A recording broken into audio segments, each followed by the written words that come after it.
Assalamualaikum warahmatullahi wabarakatuh. Untuk penonton kita yang hari ini juga sudah setia menonton video-video dari channel YouTube Antara. Kali ini sama seperti hari biasanya, tapi lebih spesial lagi karena memang bintang tamu kita juga cukup spesial ya. Ada Ibu Nyonya Winta Wahyu Widodo. Benar ya Ibu ya? Iya. Hari ini gimana Ibu kabarnya? Alhamdulillah baik. Baik ya. Selama pandemi ada sibuk-sibuk ngapain? Hobi-hobi baru mungkin? Memasak. Oh, memasak. Tapi sebelum pandemi tetap masak kan, Bu? Masak. Nggak pas pandemi aja Tapi masak. kan kalau dulu nggak setiap hari. Iya. Kan pas libur, pas kita kumpul bersama. Kalau sekarang karena pandemi setiap hari libur, jadi setiap hari kita masak. Oh iya. Jadi semakin rutin ya, dapurnya juga ngepul terus Iya. Ibu. Tapi ngomongin tentang Ibu Winta yang memang akrab sekali dengan sebutan Ibu Bayangkari. Ya benar Ibu ya? Iya betul. Mengemban tanggung jawab yang bisa dibilang cukup besar Bu. Ya, Sedaerah Aceh Ibu betul, ya. Betul. Kalau boleh tahu nih, sebenarnya Ibu Bayangkari itu ngapain aja sih Bu? Mana tahu penonton kita juga selama ini ngelihatnya di postingan media sosial atau di media-media, hanya beberapa kegiatan aja. Tapi sebenarnya yang Ibu lakukan ngapain aja gitu? Khususnya di Aceh atau secara umum nih? Di Aceh boleh, secara umum juga boleh. Jadi Bayangkari itu, Mbak, sebenarnya itu kan wadah atau organisasi istri Polri. Betul. Jadi yang istri Polri itu ya Bayangkari itu, gitu ya. Jadi kalau mengenai peran daripada Bayangkari itu, khususnya kalau saya sebagai ketua Bayangkari itu ada dua di sini, Mbak. Oke. Saya selaku ketua Bayangkari daerah Aceh, juga selaku ketua pengurus Yayasan Kemala Bayangkari daerah Aceh. Oke. Jadi kita punya dua. Jadi ada Bayangkari itu sendiri, organisasi Bayangkari, juga ada yang namanya Yayasan Kemala Bayangkari. Oke. Nah kalau Bayangkari itu sendiri tentunya mungkin sudah banyak yang tahu ya, visi misinya adalah bagaimana untuk organisasi memajukan istri anggota Polri itu untuk menjadi makmur dan sejahtera, dan membantu tugas pokok dari para suami yaitu Polri. Betul. Kemudian kalau Yayasan Kemala Bayangkari sendiri, kita punya kegiatan untuk memajukan atau mencerdaskan anak-anak bangsa, juga membantu mencerdaskan. Itu kita punya sekolah-sekolah yang kita kelola juga.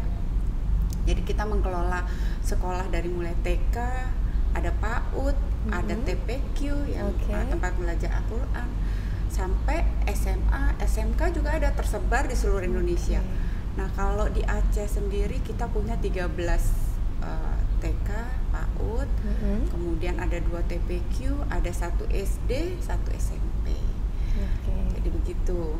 Berarti kerjaannya banyak sekali Bu ya. Apalagi kalau Bayangkari itu kan kita organisasi tentu punya bidang-bidang ya. Benar. Ada bidang sosial, ada bidang organisasi, bidang kebudayaan, ekonomi. Nah, di masing-masing bidang itu ada peranan. Misalnya kalau di ekonomi bagaimana kita memajukan UMKM, karena sekarang ini kan memang lagi digencarkan ya UMKM. Jadi Bayangkari kita cari Bayangkari yang punya potensi untuk bisa membantu mensejahterakan keluarga. Mereka punya bisnis apa, kita bantu dengan pemodalan mungkin, atau bantu dengan ikut seminar-seminar, ceramah-ceramah UMKM dari pusat, kita daftarkan, kita bantu untuk meregister supaya punya brand name sendiri gitu kan. Kalau di kebudayaan kita bisa melakukan pengajian, tadarusan, kemudian olahraga bersama. Jadi banyak sekali yang bisa lakukan. Sosial, nah untuk sosial ini kebetulan pada saat pandemi corona ini itu banyak sekali kita lakukan kegiatan sosial, karena memang saatnya lah sekarang kita untuk melakukan bergerak untuk membantu masyarakat, terutama yang terdampak ekonomi mikronya yang terdampak ya Mbak ya. Kemarin terutama tahun lalu ya, semua pada tutup. Jadi kita bergerak membagikan masker, kita memberikan bantuan sembako-sembako ke pedagang-pedagang kecil yang terdampak, ke warakauri, janda-janda, anak yatim gitu. Jadi banyak sekali. Kemudian kalau ada bencana banjir tiba-tiba kan yang di Aceh Timur kita selalu bergerak. Jadi banyak sekali sebenarnya yang kita bisa lakukan di organisasi Bayangkari. Benar, kegiatannya banyak, bidangnya juga banyak, mencakup hampir seluruh bidang Ibu ya. Mulai dari ekonomi, kebudayaan juga tadi. Saya ngebayanginnya aja udah ribuh Ibu. Tapi luar biasa, akhirnya Ibu juga bisa mengembang tanggung jawab yang juga cukup besar ya, disandingkan lagi sebagai ibu rumah tangga. Betul. Nah, kalau boleh tahu Bu, cara bagi waktunya gimana Ibu? Jangankan untuk urusan di luar rumah, terkadang dalam rumah aja kalau dipikir-pikir urusannya banyak sekali ya Ibu ya. Sebenarnya kalau cara membagi waktu itu manajemen prioritas saja. Benar. Ya kan, bagaimana kita membagi waktu. Kalau Bayangkari, nah kebetulan pada saat di Aceh kan pandemi ini tentunya tidak sehektik seperti yang sebelumnya. Betul. Pada saat dulu sebelum di Aceh, saya juga di pusat juga penuh jadwalnya. Tapi bagaimana kita membagi waktu dengan baik? Karena kegiatan Bayangkari itu tidak sekonyong-konyong juga. Betul. Sudah terjadwal. Jadi kita bisa mempersiapkan semuanya. Dan biasanya kan nggak pagi-pagi.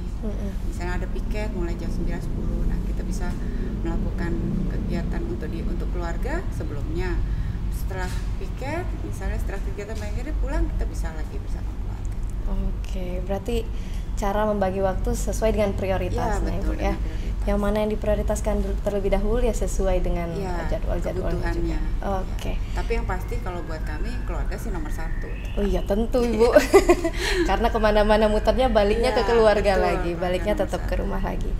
Tapi selain punya kesibukan di rumah, punya kesibukan juga sebagai ibu Bayangkari, ternyata sibuk juga dengan hobi-hobinya. Iya.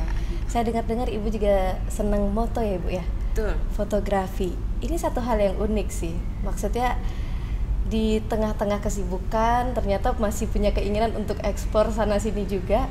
Kalau boleh tahu kenapa memilih fotografi Bu dibandingkan mungkin ada seni-seni yang lain gitu atau hobi-hobi yang lain?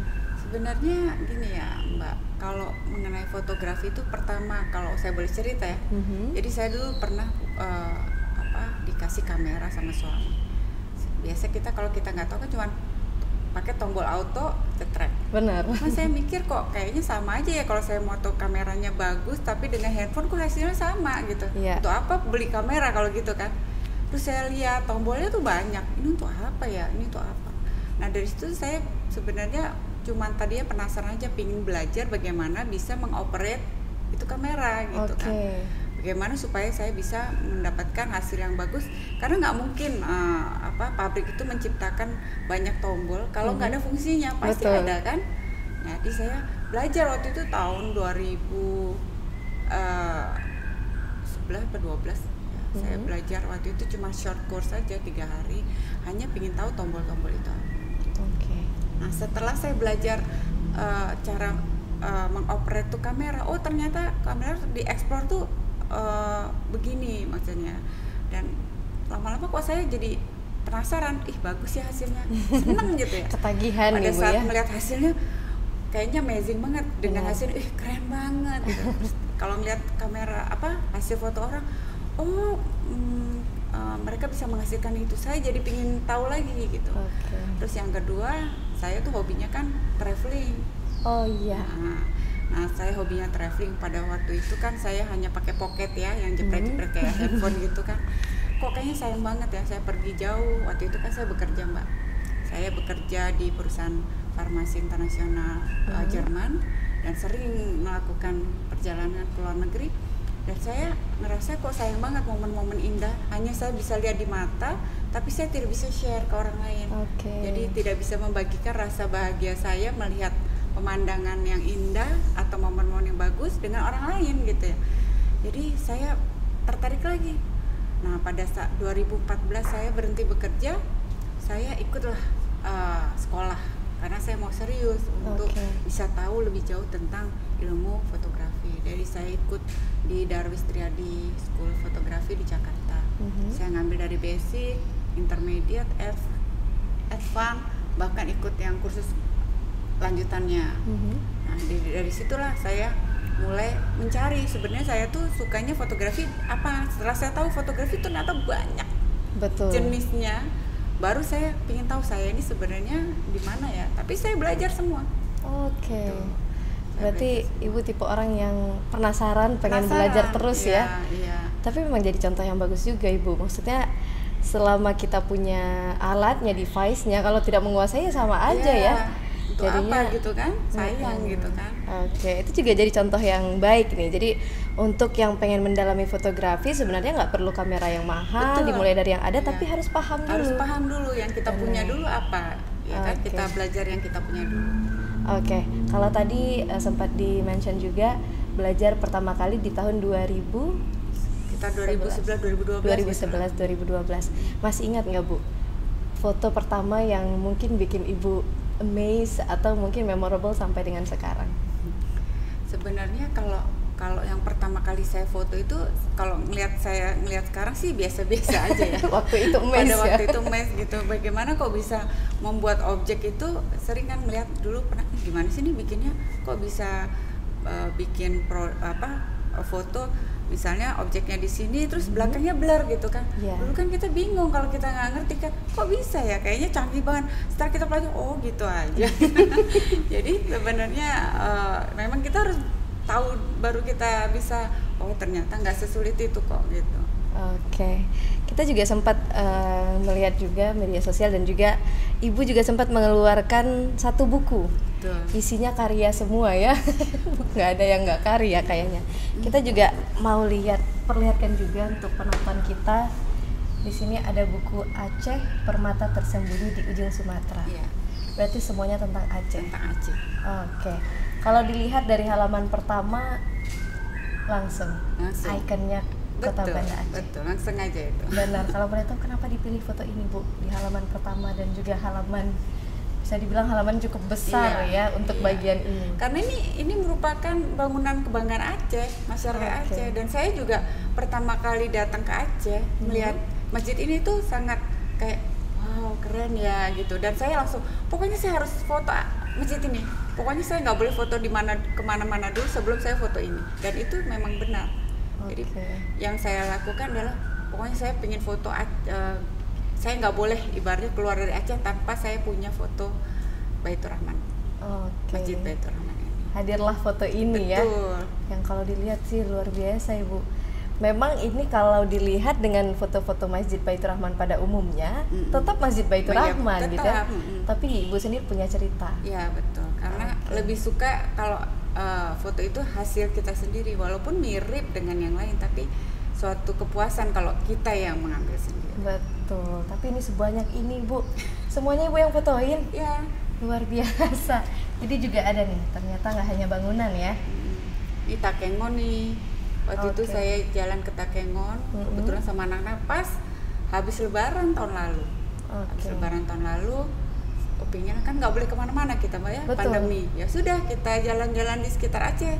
Nah saya pengen ke Takengon karena baru udah dengar namanya, tapi belum sempat kan, jadi saya pengen ke Takengon. Ini di Pantan Terong, 2 kali saya ke sana. Pada saat ke sana kabut nggak bisa, terus pagi-pagi saya bilang sebelum pulang saya harus ke sana lagi untuk foto. Akhirnya dapat foto yang ini ya, luar biasa. Betul. Tapi memang untuk urusan pencahayaan juga kayaknya Ibu punya ciri khas tersendiri Bu. Nah ini di mana nih Bu? Ini di Aceh Besar, Aceh Jaya. Aceh Jaya, Pantai Purba. Aceh Jaya. Kan ada penangkaran gajah, bukan konservasi, penangkaran konservasi. Bu, ya? Betul. Betul. Nah kami ke sana. Gitu. Saya pengen tahu lah. Saya pengen moto-moto gajah di sana karena saya juga pernah moto gajah di Riau kan, dan saya dengar Aceh juga punya tempat konservasi gajah. Saya senang dengan gajah, saya senang dengan kuda. Sebenarnya binatang yang saya senang foto tuh gajah, kuda, itu saya senang. Karena menurut saya mereka itu binatang yang gede tapi kayaknya perkasa, tapi jinak, tapi kayak bersahabat dengan manusia kan. Jadi saya senang, kuda juga bersahabat dengan manusia, gajah juga membantu manusia juga gitu. Jadi saya suka dengan kedua binatang. Karakternya yang memang luar biasa ya. Sebanyak ini Bu, memang halamannya cukup tebal ya. Ada nggak Bu foto favorit yang ada di dalam buku ini sendiri? Di bagian mana, atau mungkin punya cerita yang paling diingat dan paling dikenang juga di antara yang saya lain? Sih kalau untuk foto-foto di Aceh tuh semua saya senang. Tapi ya itu saya bilang lagi, masing-masing itu punya cerita sendiri-sendiri ya. Dan kalau gajah ini saya termasuk yang saya favorit juga ini, ya kan? Karena ya itu tadi, lihat kan sangat menarik ya. Maksudnya sangat apa ya, hidup gitu ya. Dan maksud kayaknya kita bisa menyatu dengan alam, kita bisa mencintai mereka, dia juga kayaknya mencintai kita kalau kita. Betul. Ya kan, kalau kita sayang sama mereka gitu. Tapi memang dari sekian banyak foto-foto ini, saya terasa kalau memang foto-foto ini punya cerita, bahkan bisa bicara. Iya. Ya benar ya Ibu ya. Nah, kalau boleh tahu Bu, kenapa sih akhirnya memutuskan untuk merilis buku Kang Aceh ya? Benar. Jadi gini, setelah saya hampir setahun Bapak berdinas sebagai Kapolda Aceh, saya mikir nih, kan nggak mungkin saya selamanya di sini, ya kan? Karena mutasi job itu kan selalu ada untuk kebaikan organisasi Polri. Benar. Dan saya yakin kayaknya apa yang saya bisa berikan untuk kenang-kenang di Aceh, gitu kan. Kalau hanya sekedar souvenir hilang begitu aja. Betul. Ya kan. Tapi kalau sesuatu karya yang bisa kita buat untuk masyarakat Aceh, untuk kita mengenang, itu akan abadi. Baik itu untuk saya, terutama saya bisa mengenang Aceh selamanya, maupun masyarakat Aceh akan bisa mengenang saya juga, bahwa saya pernah menjadi bagian dari masyarakat Aceh ini, gitu kan. Yang kedua adalah saya setiap kali membaca cerita-cerita tentang Aceh, baik di Google maupun di buku-buku, semua berisi tentang kekerasan, betul, tentang bencana tsunami, kesedihan, tentang yang waktu dulu ada GAM, ya kan? Dan itu masih cukup menakutkan untuk masyarakat yang berada di luar Aceh. Betul. Jadi sedangkan saya di sini merasa fine-fine aja loh, masyarakat Aceh itu sangat baik dan tidak ada apa-apa di sini, aman-aman aja. Nah, saya tujuannya adalah supaya menceritakan kepada masyarakat di luar Aceh bahwa Aceh itu tidak seperti itu loh, gitu kan. Betul. Jadi kayak sisi negatifnya mau saya kecilkan, mau saya hilangkan, saya mau angkat yang positifnya, sehingga masyarakat di luar Aceh itu mau datang ke Aceh dan penasaran dengan Aceh, mau melihat Aceh dari sisi yang lainnya, dan masih banyak sisi Aceh yang baik dibanding yang nggak baik. Betul. Tapi kan selama ini yang diangkat masih kebanyakan yang sisi-sisi masa lalu yang tidak baik gitu. Betul. Itu sih sebenarnya, makanya saya menghadirkan buku tentang Aceh ini, dan teman-teman sesama fotografer pun sangat kaget juga. Wah, Aceh, mau dong saya bukunya. Karena mereka sendiri jarang datang ke sini. Betul. Berarti ini memang kalau dari segi fotografi Aceh ini bukan tujuan utama untuk menjadi objek foto. Betul, begitu ya. Padahal kita punya banyak sekali spot-spot foto, objek-objek yang juga mungkin beda dari daerah-daerah lain, Ibu ya. Saya selalu menceritakan kekaguman saya terhadap Aceh pada mereka, dan mereka banyak yang mau kesini, cuman kan karena pandemi. Betul. Coba kalau nggak pandemi, pasti mereka sudah pada kesini. Dan mereka bilang, "Telah, habis lebaran ya saya ke sana, pokoknya sebelum Covid saya mungkin sana."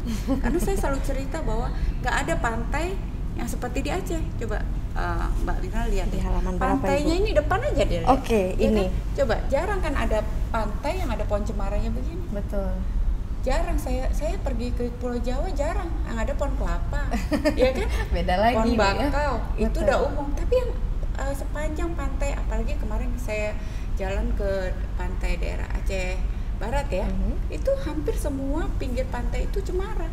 Betul. Nah, itu jarang sekali yang saya lihat di Pulau Jawa kan. Nah, sedangkan kan kebanyakan fotografer dari Pulau Jawa. Betul, mayoritasnya memang. Iya, jadi mereka bagus ya kayak di luar negeri, kata dia bilang. Gitu. Berarti memang ada tujuan tersendiri ya Bu ya. Alasan juga kenapa akhirnya merilis buku yang satu ini. Kalau soal editing Bu, biasanya kalau dari Ibu sendiri proses editing itu seperti apa? Atau mungkin lebih banyak proses edit ketimbang pengambilan gambar dan yang lain-lain? Jadi gini, kemarin itu kami pergi, bukan saya sendiri kan, saya bersama tim ya, berempat ya, dan ada 2 yang memang mereka master foto lah, guru-guru saya, saya ajak mereka supaya menyemangati saya kan untuk bisa mengeksplor Aceh, dan mereka juga bisa menceritakan lagi kepada anak-anak didik mereka atau anak murid mereka, ada yang dari Ternate, ada yang dari Serang gitu kan.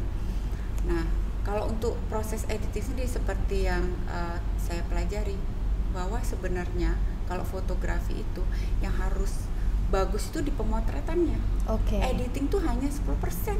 Oh, gitu. Begitu. Jadi harus ibaratnya matang di kamera. Gitu. Nggak boleh pas kita foto tuh berantakan tuh, bagusnya di editing tuh nggak akan maksimal hasilnya. Gitu. Jadi memang harus 90, kalau bisa 95%, 99% tuh harus bagus di kamera. Jadi kadang-kadang waktu kita habis foto, kita ngeliat di kamera aja udah bagus. Gitu. Paling kita rubah editing jadi black and white. Ya kan? Atau mungkin diterangin sedikit, ya kan? Atau digelapkan sedikit. Hanya gitu aja. Di cropping, ya kan? Karena kan kadang-kadang ini nggak perlu, ini nggak perlu. Terus editing mungkin ada sampah sedikit yang kita harus hilangkan jadi kelihatan bersih. Terus misalnya ada sedikit yang mengganggu. Hanya itu untuk proses editingnya. Tapi selebihnya itu harus 90% lebih harus sudah matang di kamera. Dari sekian banyak foto-foto yang mungkin udah sempat Ibu rilis di dalam buku ini, Bu ya. Kalau saya boleh tahu, sebenarnya jenis foto yang seperti apa yang paling Ibu senengin atau mungkin paling mendominasi di antara karya-karya Ibu yang lain? Iya. Kalau yang tadi saya cerita, saya belajar semua. Setelah saya belajar semua, saya mulai merasa bahwa hati saya sangat menyukai di landscape. Landscape itu seperti ini. Jadi pemandangan alam tanpa ada manusia. Yang kedua adalah human interest. Nah, kalau melihat di Winta Widodo Gallery, itu banyak kan sebenarnya human interest, di mana ada interaksi manusia dengan alam, manusia dengan manusia, manusia dengan binatang, itu human interest. Jadi ada objek di dalamnya, apakah itu binatang, apakah itu manusia, manusia dengan binatang, itu namanya human interest. Nah, saya lebih suka gitu yang bersifat natural. Jadi apa ada, misalnya saya mau foto suku Tengger, ya kan? Ya, saya harus ke Bromo, ke Tengger. Saya benar-benar motret keadaan apa adanya mereka. Jadi tidak pernah baju harus diganti dengan yang jadi cakep. Jadi mereka pakai sarung ya seperti itu, ya harus pakai sarung. Misalnya ibu-ibunya pakai kemben, pakai baju yang Jawa gitu, ya memang kita harus pakai gitu. Dapurnya misalnya, dapurnya mereka pakai tungku yang pakai api, itu yang justru kita cari. Gitu. Originalnya ya. Sambil mengangkat budaya masyarakat di situ gitu loh. Berarti itu dia jenis foto yang mungkin jadi dua hal yang paling favorit. Yang paling Ibu, favorit, walaupun yang lainnya ya suka juga. Yang lain dicoba juga, Ibu. Iya, suka juga. Kayaknya Ibu senang sekali belajar sampai semuanya dicobain. Tapi kalau ngomongin tentang anak-anak muda sekarang dan perkembangan jenis-jenis kamera juga semakin banyak gitu ya. Dan banyak juga yang semakin tertarik dengan dunia fotografi.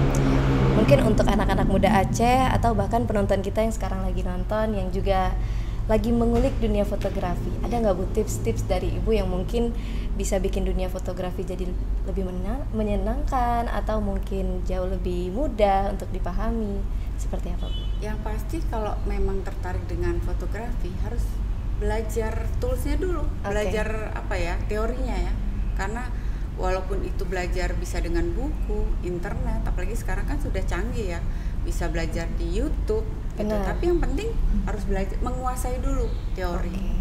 Baru setelah itu mengeksplor apa yang kita sukai, apakah itu model, kan ada yang suka model, atau foto prewedding ya kan, kan bisa untuk sambil bisnis ya Mbak ya, atau memang suka ngebolang, landscape ya, jalan-jalan terus jalan-jalan ke gunung, ke pantai gitu. Tapi yang pasti harus menguasai teori fotografi dulu. Gitu. Berarti belajar basicnya dulu. Nanti mau dikembangkan ya terserah kalau memang ada waktunya. Begitu ya. Dan kita tuh kan banyak komunitas sebenarnya. Di Aceh juga banyak komunitas fotografi. Nah, masuklah ke komunitas tersebut. Dengan begitu bisa saling share ilmu kan. Kita bisa tanya sama yang lebih pinter nih, bagaimana cara menghasilkan ini, di mana fotonya kok bagus gitu. Nah, dengan berlatih terus insya Allah pasti akan terasa rasa sendiri gitu. Benar, itu dia berarti sharing juga perlu ya supaya keinginan fotografinya juga jangan luntur. Betul. Gitu lama-lama di rumah. Masih ikut komunitas, banyak komunitas-komunitas yang saya ikutin. Oke. Gitu. Biasa kalau kegiatan komunitas ngapain aja Bu dengan hunting bersama. Oh begitu. Kayak kemarin nih sebenarnya bulan puasa kemarin kita ada hunting charity juga. Jadi sambil hunting kita berbagi sembako di pelosok-pelosok gitu. Oke, berarti ternyata banyak sekali kegiatan Ibu. Dunia fotografi juga luar biasa ya. Dari sekian banyak tempat yang udah pernah Ibu kunjungi, sekian banyak cerita yang udah pernah dilihat dan didengar, ada nggak Bu yang paling bisa dibilang membekas gitu di pikiran Ibu sampai dengan sekarang? Untuk apanya nih? Khususnya di Aceh. Di Aceh. Di tempat-tempat di Aceh ya? Iya. Saya kalau pergi ke Aceh itu memang yang saya alami pada saat perjalanan saya dari Banda Aceh menuju pantai barat Aceh itu ya, kayak seperti perjalanan spiritual katanya kan. Beda sekali rasanya. Jadi itu tentu pasti akan membekas ke saya akan selamanya ya, karena ya seperti saya perjalanan spiritual dari Melapu, suasananya berbeda ya, sampai ke Tapak Tuan. Jadi banyak tempat-tempat spiritual di sana ya. Dan itu tentunya sangat berkesan dan membekas di saya kalau di Aceh ya. Gitu. Berarti perjalanannya itu yang punya cerita Ibu ya. Betul, banyak sekali kisah-kisahnya ya. Tapi bagaimana susahnya mengambil foto, lokasinya susah. Belum lagi alamnya kadang-kadang mendung, kadang-kadang tiba-tiba panas, kadang-kadang tiba-tiba hujan. Berarti itu dia mungkin yang paling diingat gitu ya, perjalanan yang kalau dibilang sih Banda Aceh melipir lagi ke Aceh besar itu punya suasana yang cukup berbeda. Betul. Bahkan gimana lagi dengan Ibu yang muter kota dan kabupaten yang ada di Aceh betul. Gitu. Hampir semua sudah saya kunjungi. Ada nggak Bu satu tempat yang mungkin sekarang ini dalam waktu dekat paling pengen dikunjungi tapi masih belum kesampaian juga? Kalau di Aceh sendiri saya memang paling seneng kan ke Takengon ya. Itu kayaknya bukan saya aja ya, mungkin semuanya. Karena adem gitu ya. Betul, karena adem, pemandangnya bagus, danau tawarnya itu ya. Tapi kalau yang ingin saya kunjungin lagi kalau di Aceh ini, yang saya belum tuh sebenarnya kayak Gayo Luwes. Karena jauh sekali ya. Saya Simalu aja sudah. Gayo Luwes, Kutacane, tapi ya kita lihat lah Mbak, soalnya situasinya kan lagi pandemi. Betul. Kami dilarang sama organisasi dari Ibu Ketua Umum juga melarang kami untuk bepergian yang jauh-jauh, takutnya kan masih pandemi ini, jadi kita harus saling menjaga supaya tidak ada klaster baru atau. Betul. Berarti Gayo Luwes itu tadi yang saya kepinginnya sih. Pengennya ya. Kalau memang suasananya dan kondisinya udah mulai kondusif gitu ya. Atau bahkan saya masih pingin lagi sih sekali lagi kalau bisa ke arah barat lagi. Gak cukup sekali ternyata. Gak mau cukup sekali ternyata. Karena memang setiap pergi pasti ada cerita baru walaupun tempat yang sama ya. Bisa jadi fotonya juga akan beda lagi. Pasti itu dia. Jadi jangan malas-malas explore, jangan malas-malas hunting juga karena memang setiap momen itu punya ceritanya masing-masing. Terakhir Ibu, yang menggambarkan sosok Ibu dan fotografi, mungkin boleh digambarkan dalam 3 kata? Maksudnya gimana? Ibu dan fotografi itu sedekat apa gitu? Maksudnya kalau memang digambarkan dalam 3 kata, apakah indah ataukah memori, atau mungkin ada kata-kata lain yang bisa menggambarkan dunia fotografi untuk Ibu sendiri? Happy. Betul. Berarti happy terus ya kalau motret. Saya nggak tahu, kadang-kadang kalau saya suntuk, kalau saya pergi fotografi itu kayak refreshing. Jadi saya bisa nge-refresh lagi pas pulang gitu, kayaknya sudah happy gitu. Nggak tahu kenapa happy aja rasanya. Apalagi kalau saya bisa dapat pemandangan bagus, kemudian saya bisa foto hasilnya bagus tuh happy banget. Nggak bisa dibayangkan happy-nya gitu. Berarti itu dia ya. Jadi happy terus kalau lagi bad mood, ngambil kamera foto jadi happy lagi. Good mood lagi. Kalau gitu Ibu, terima kasih waktunya. Dari tadi saya udah ngobrol banyak, informasinya juga alhamdulillah ya terkupas juga untuk teman-teman yang mungkin menonton, senang juga dengan dunia fotografi, mungkin alasannya sibuk atau mungkin tidak bisa bagi waktu. tapi nggak apa-apa, objek-objek yang ada di sekitar juga bisa punya ceritanya masing-masing. Begitu.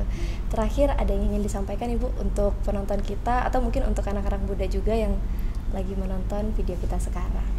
Pokoknya tetap semangat, walaupun pandemi Corona 19 ini, kita harus tetap semangat, tidak boleh berkecil hati, tidak boleh loyo, tidak boleh patah semangat, itu saja. Oke, terima kasih Ibu atas waktunya, sehat-sehat sekeluarga, semoga kita bisa ketemu lagi dan ditunggu karya-karya terbarunya Ibu. Insya Allah. Mana tahu ada chapter-chapter berikutnya dari Insya Allah ada. Yang ini ya. Oke, terima kasih juga untuk teman-teman dan juga penonton kita yang sudah setia menonton video. Jangan lupa juga untuk menonton video-video lainnya yang sudah disediakan. Assalamualaikum warahmatullahi wabarakatuh.